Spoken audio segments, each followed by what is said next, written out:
Hi friends, బాగున్నారా? మేమైతే బాగున్నాం ఫ్రెండ్స్. ఇదిగో మగ్గం బ్లౌజ్ అయితే కుట్టాను. ఇది హాఫ్ సారీ మీద బ్లౌజ్ అండి. ఇది ఇలా వచ్చింది. ఇదిగోండి, ఇది ఇలా వరకు వచ్చింది. ఇది నిన్న మొన్న కుట్టిస్తున్నాను.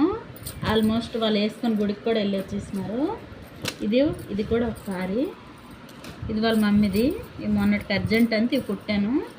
మగ్గం వర్క్వి ఈ రెండు కుట్టాను కదా. ఇదిగో ఇప్పుడు ఒకసారి అయితే వచ్చింది. ఇది ఒకసారి దీని మీద ఈ బ్లౌజ్ ఇంక ఇది కుట్టాలి. ఇదిగోటి ఇంక కుట్టలేదు, ఏం చేయలేదు. మామూలు ఇది అయితే బ్యాక్ ఇలా వచ్చింది. ఇదిగోటి ఇది ఒకసారి, ఈ సారీ ఇది దీనికైతే కట్ వర్క్ బ్లౌజ్ అయితే వచ్చింది. రేపైతే కుట్టాలి. వాళ్ళది ఎల్లుండే ఫంక్షన్ అయితే ఉంది. ఇది కట్ వర్క్ బ్లౌజ్ అయితే వచ్చింది. ఇదిగోటి మొత్తం కట్ వర్క్ అయితే వచ్చింది.